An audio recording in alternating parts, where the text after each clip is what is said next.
Ya, kita masih lagi menjalani Perintah Kawalan Pergerakan dan sudah pastinya institusi pendidikan juga meletakkan pembelajaran dan juga pengajaran dari rumah itu sebagai satu mood pengajaran dan juga pembelajaran yang utama ketika ini dan bagaimana kita menghadapi stres ataupun masalah ketika menghadapi PDPR ketika ini. Di studio pagi ini kita ingin ucapkan selamat datang juga selamat pagi. Assalamualaikum Puan Nurul Hidayah binti Mat Sarip yang merupakan pegawai psikologi kaunseling dari Hospital Selayang. Kalau ditelusuri komen di laman media sosial juga perbualan di antara ibu bapa secara maya, macam-macam reaksi kita dapat dari segi PDPR pengajaran pembelajaran di rumah. Kita juga ingin tanyakan kepada anda semua para penonton yang juga melalui pengalaman PDPR ini sama ada anak sendiri ataupun anak jagaan dan sebagainya. Talian kami 03-2201-3395. Juga boleh ke laman Facebook kami untuk berkongsikan. Ada yang telah pun berkongsi sebenarnya panjang lebar pengalamannya.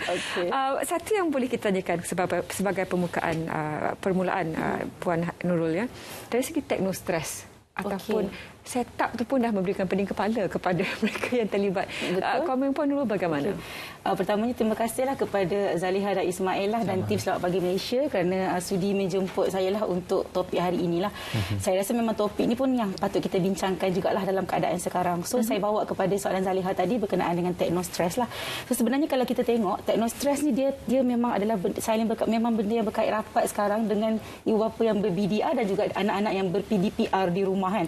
Di mana teknostres ni kalau kita kata dia sebenarnya merupakan satu penyakit moden yang berkaitan dengan penyesuaian ataupun ketidakmampuan orang tu untuk menyesuaikan diri dengan teknologi secara baik, maksudnya secara sihat. So that's why bila macam tu, jadi dia akan menyebabkan berlakunya keletihan emosi, berlakunya kegelisahan. Contoh macam berlaku tekanan. Dia contoh macam dulu kan kita tak pernah pun banyak sangat guna komputer, betul tak? Semua kalau pergi office cakap direct dia depan bos. Sekarang semua based on komputer. Anak-anak pun sama. Jadi dulu tak reti-reti pun nak tekan keypad contohnya. Sekarang semua main keypad. Klik-klik sana sini kan, Facebook, media sosial dan sebagainya. Semua WhatsApp je grup. So benda tu boleh menyebabkan berlakunya teknostres yang mana apabila melibatkan ketidakmampuan seseorang individu untuk mengendalikan tekanan sewaktu menggunakan teknologi lah. Kalau kita tengok begitulah. Itu kalau itu dari segi teknostres tersebut.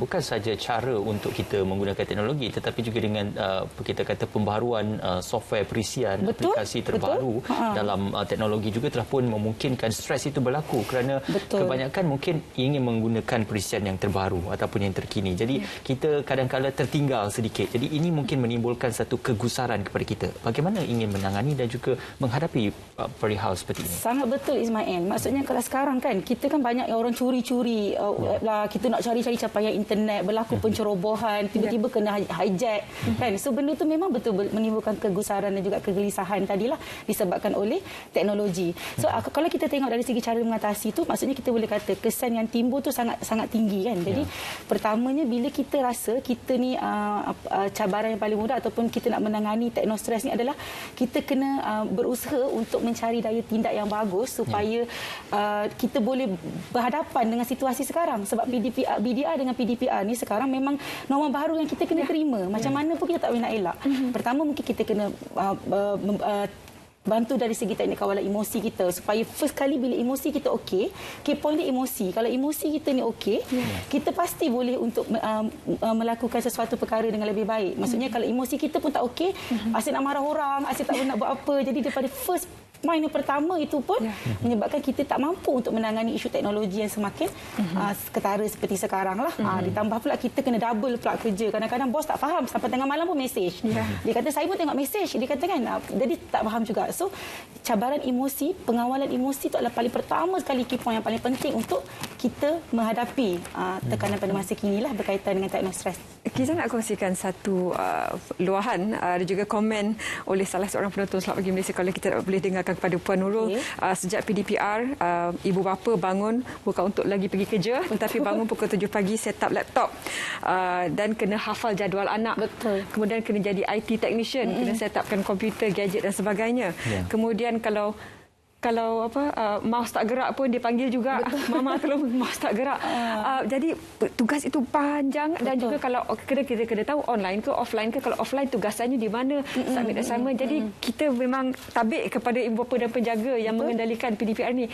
Masalah sekiranya suami dan isteri itu ada tim, kalau dalam isi rumah itu ada suami dan isteri unitnya begitu, tag team. Okey, I punya time dah habis. Tolonglah take over sekarang. Tolonglah ambil alih sekarang. Adakah itu boleh membantu sebenarnya? Ya, betul. Sebenarnya Zaliha dari segi peranan ibu dengan bapa ni, dia memainkan peranan yang penting sebab anak melihat bagaimana ibu bapa mereka itu mengendalikan mereka. Contoh kalau mak dia ni jenis marah-marah je. So anak-anak akan belajar bila tak puas hati je marah. Tak payah buat apa-apa. Contohnya macam tu kan. Jadi kalau dengan bapa pula, bapa ni asyik buat tak peduli je. So anak belajar sesuatu nilai yang tidak bagus sebab tu sesi pembelajaran daripada rumah.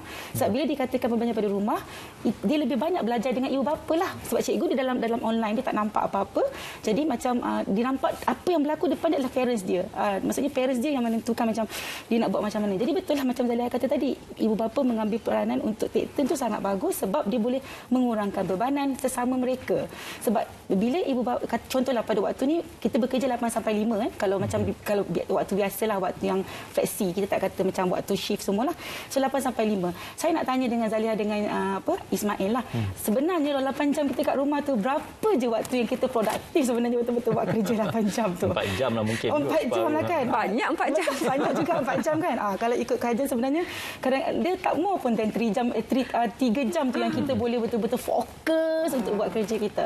Sebab tu kepentingan dia bila kita berada dalam keadaan PDPR ini, kita ni sebagai ibu bapa kena berlaku kreatif. Maksudnya ibu kena kreatif, ayah kena kreatif. Contohnya dalam 8 jam kita bekerja, anak pun ada kelas, contohnya ambil masa untuk take 5 sebentar, 10 minit ke, contohnya kita ambil buat refreshment dengan anak-anak. Sebab kepentingan kita melakukan refreshment bila kita contohnya kita ambil makanan yang macam contohnya buah-buahan sekejap, snack kan. Jadi anak-anak pun refresh, dia belajar, mak aku dengan ayah aku berhenti sekejap bila penat sangat otak nak belajar macam tu. Jadi dia akan belajar something yang bagus. Ibu bapa kena kreatif lah. Parents, ayah dia kena kreatif. Contohnya ayah bila petang anak-anak ni dah sepatutnya dia keluar bermain kan, waktu dia bermain. Kalau dari segi fizikal normal, fitrah kanak-kanak, dia mesti nak main tapi tak boleh keluar. Kita pun dah kata tak boleh keluar, jangan keluar. Kita kan kalau biasa kan bahasa yang kita guna.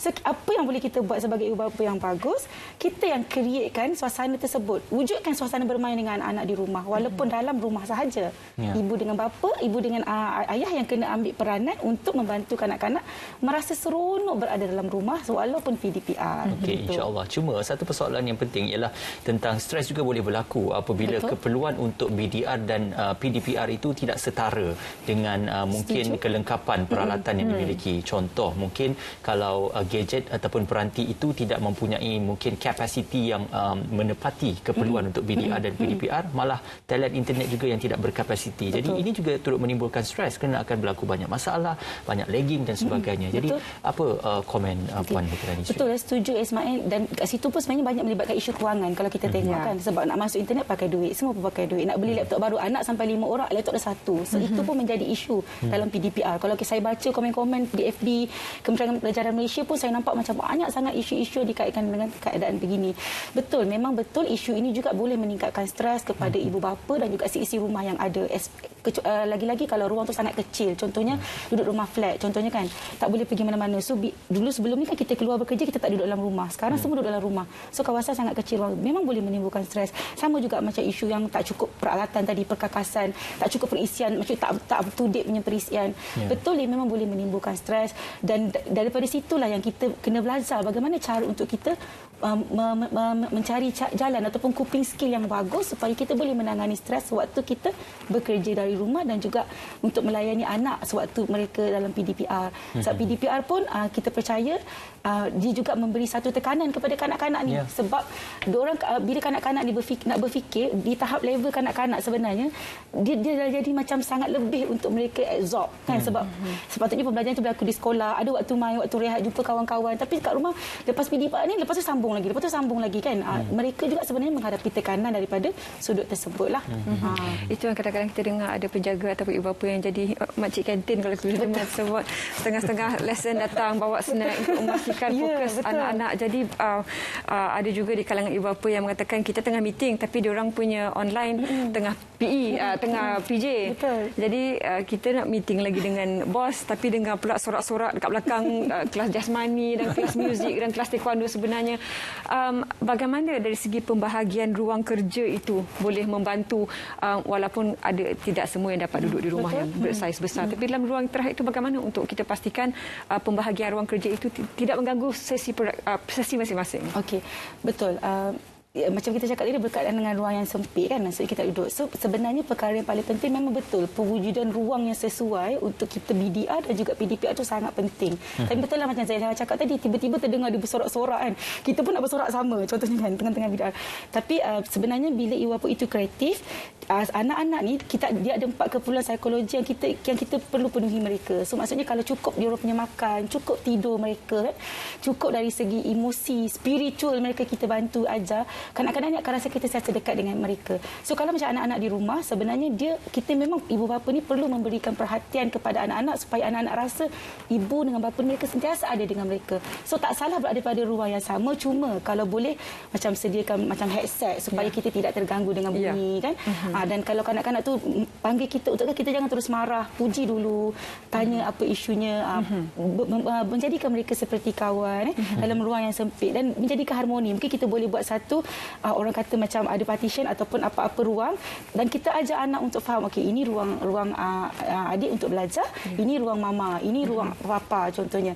Jadi anak-anak akan sentiasa faham supaya bila berlaku peraturan dan disiplin mereka boleh ikut. Dan yang paling penting, kanak-kanak sangat boleh memahami dari sudut perkataan yang sangat ringkas. Baik. Jangan bagi panjang-panjang, dia tak faham lah. Macam tu. Pengalamannya, kalau penulis sebut tadi, kita tanyakan kepada pengalaman sebenar seorang ibu di rumah di talian sekarang, Puan Intan Soraya. Selamat pagi. Assalamualaikum.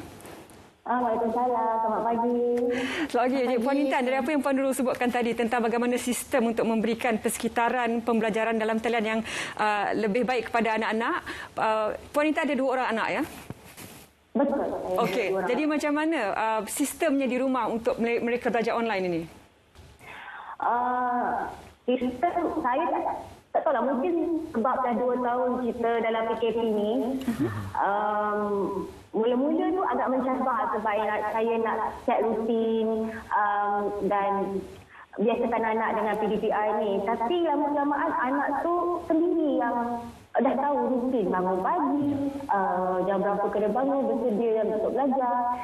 Jadi saya rasa sistem tu untuk diorang kata saja lama dia dah immune dengan cara pembelajaran PDPR ni. Itu saya rasa saya punya pengalaman lah. Dan dari segi sistem mereka dan peranan Puan Intan pula sebagai ibu, apa tugas sepanjang mereka buat PDPR tu? Alhamdulillah, buat PDPR ni untuk banyakkan kelas mereka waktu pagi. Jadi saya dapat luangkan masa tu pagi memang full untuk sesi PDPR. Jadi saya pun jadi macam apa yang dikomen di dalam Facebook jugalah. Saya jadi tension, saya jadi singa pun juga kadang-kadang. Saya lebih memang saya akan full fokus dekat anak-anak saya. Jadi suami saya pun duduk kerja jugalah kalau dia tak ada kerja di luar lah. Okey, baik. Baik, terima kasih Puan Intan kerana berkongsi pengalaman dengan kami. Okey, terima kasih Puan Intan.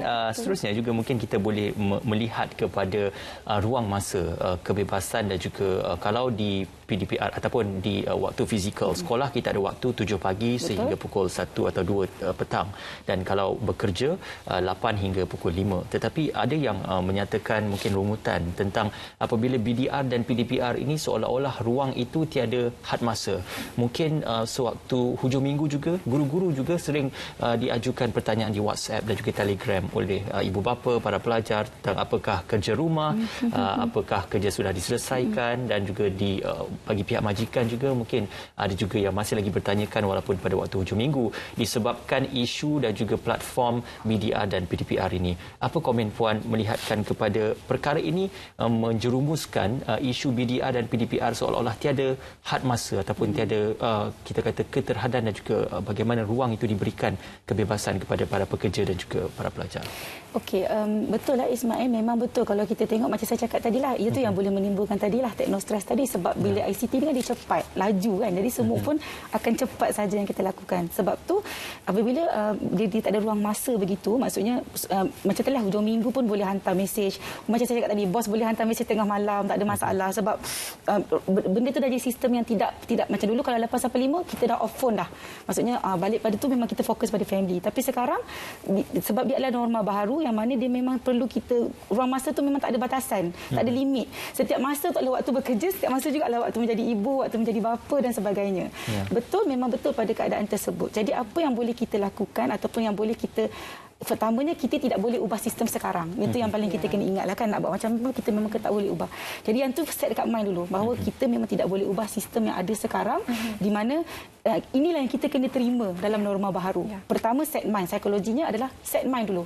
Set di minda. Yang kedua, kita cuba change. Maksudnya change tu adalah apa yang boleh kita buat dan kita cuba aturkan supaya kita menjadi orang menjadi yang lebih, orang kata macam lebih teratur dari segi susunan. Contohnya dari segi penyusunan kerja, dari segi kita dengan anak-anak, macam pagi-pagi siapkan dulu anak-anak bagi selesai, fisiologinya terjaga. Kemudian kita pula kan dari segi kita sediakan ruang yang bagus, hidupkan mood tu. Kalau kita bekerja, hidupkan mood kerja, pakai baju kerja dari rumah, tak ada masalah. Anak-anak pun bila pijak pakaikan elok-elok. Benda tu semua adalah mood yang menimbulkan emosi yang bagus, dan bila kita boleh change benda tu, and then yang ketiga adalah let go. Let go tu maksudnya bila kita dah mampu untuk menukarkan pemikiran tadi, kita dah terima kan, kita dah tukar, kita let go. Maksudnya let go tu lepaskan apa yang kita rasa tak lepas. Sebab kita tak boleh capai semua juga, tetapi dalam masa yang sama kita dah buat yang terbaik, sentiasa berkata positif kepada diri.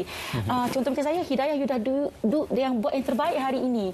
Awak adalah ibu yang bagus, awak adalah bapa yang bagus. So kita bagi kata-kata positif kepada diri kita sendiri, sebab kata-kata positif itu sebenarnya dia akan memberi rangsangan minda yang bagus. Sekaligus akan merubah tingkah laku kita dari segi kita punya badan kita, dari segi anggota badan kita untuk react ataupun untuk respon kepada perkara yang positif. Jadi kita akan boleh stop untuk negative thinking, dan kita akan cepat-cepat untuk menukar pemikiran yang negatif kepada yang positif, sebab memang itu adalah keadaan yang kita kena alami sekarang. Tidak ada macam contohnya, kalau boleh bagi pilihan, saya ada satu kayu magic contohnya, saya boleh bagi pilihan tak nak duduk norma baru. Semua orang pilih tak nak duduk norma baru kan, tapi kita tidak ada. Jadi pertama terima dulu. Bila terima, set terus dekat mind, ya saya sekarang di dalam dunia baru, memang ini adalah norma yang saya kena terima sekarang.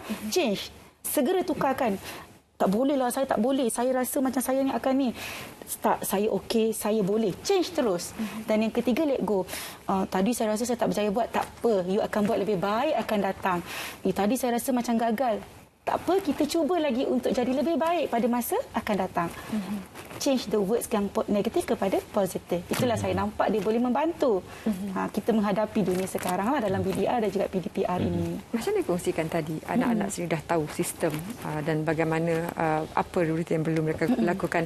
Bagaimana untuk melihat dari aspek positif, Puan Nurul boleh katakan kepada para penonton yang juga terkesan secara langsung dalam sistem ini, bagaimana disiplin itu boleh membantu melancarkan rutin seharian. Betul. Dan kalau ibu bapa juga kena berdisiplin, jangan masuk campur anak-anak punya PDPR. Mereka kena let go lah, kena bagi kebebasan kepada anak mereka untuk melakukan PDPR itu tanpa selian ibu bapa, walaupun ibu bapa ada dalam perkarangan kawasan itu. Dia macam ni, bila berkata soal kebebasan itu, kita masih lagi parents, yang mana ibu bapa ni hierarki dia mesti lebih tinggi daripada anak. Leadership sebagai ibu bapa ataupun kepimpinan ataupun keibubapaan itu mesti ada pada anak-anak. Walaupun kita memberi kebebasan kepada anak-anak contohnya, tetapi bukanlah tanpa kita tidak mempedulikan anak-anak, sebab anak-anak sangat perlu merasai yang kita ada bersama mereka. Kan? Jadi contohnya bila kita bagi sesuatu perkara dekat dia, kita kena aturkan. Okey, contohnya jadual yang kita buat tadi, dan dia mesti patuhi jadual ini. Tapi cara dia nak patuhi jadual ini bukan dengan cara kita marah-marah dia bila dia tak ikut contohnya. Bukan dengan cara kita push dia mesti buat. Macam mana cara kita berkomunikasi dengan anak-anak dalam melaksanakan supaya dia mengikut jadual tersebut. Contoh macam anak-anak ada kerja sekolah yang patut diselesaikan dan dihantar kepada cikgu kan, sebab ibu yang kena hantar contohnya. Jadi kita nak memastikan anak-anak ini menyiapkan kerja sekolah mereka. Jadi bagaimana caranya kalau kita tidak menggunakan komunikasi yang bagus, leadership tadi kita punya aim leadership adalah anak-anak kena siapkan kerja sekolah. Tapi dengan cara yang bagaimana untuk anak-anak tu menyiapkan kerja sekolah, kita sebagai ibu bapa kena make sure kan leadershipnya adalah adalah membantu anak-anak ni untuk dia bersama-sama membuat kerja tu dengan kita. Merasakan bahawa kita membantu dia walaupun cikgu tak bantu dia. Banyak bermusyawarah dengan cikgu. Contohnya tanya dengan cikgu, anak dia ni macam mana dalam kelas. Ataupun kalau boleh minta inisiatif dengan cikgu, berbincang dengan cikgu, kita juga meletakkan diri kita pada tempat cikgu-cikgu. Mungkin cikgu-cikgu yang kreatif dia boleh melakukan kelas di malam hari. Contohnya kalau dia faham ibu bapa bekerja, bila kita meminta toleransi kan, maksudnya dari segi komunikasi tersebut kita bantu. So dia nampak macam leadership kepada kebabaan tips ke parenting itu dia akan membantu untuk menjadikan anak-anak kita menilai siapa kita, dia duduk dekat mana kan. Dia pun melihat personaliti ibu bapa dia, personaliti cikgu dia bagaimana. Dan dia boleh berkembang dengan baik sebab kanak-kanak ni dia akan mengikut sahaja apa yang orang dewasa lakukan di peringkat awal. Especially orang yang mereka paling dekat. Contohnya ibu dan bapa lah. Okey, itu sudah semestinya dalam kita mendepani pandemik ini yang lebih penting kita sentiasa bersikap terbuka dan juga bertolak ansur dalam menyelesaikan suatu urusan itu supaya dapat dijayakan secara bersama. Terima kasih diucapkan kepada Puan Nurul Hidayah binti Mat Sarip juga merupakan pegawai psikologi kaunseling Hospital Selayang. Terima kasih kerana bersama kami. InsyaAllah kita akan bersama lagi untuk mungkin dalam perkongsian yang lain. Kita nak ke Kedah. Ini juga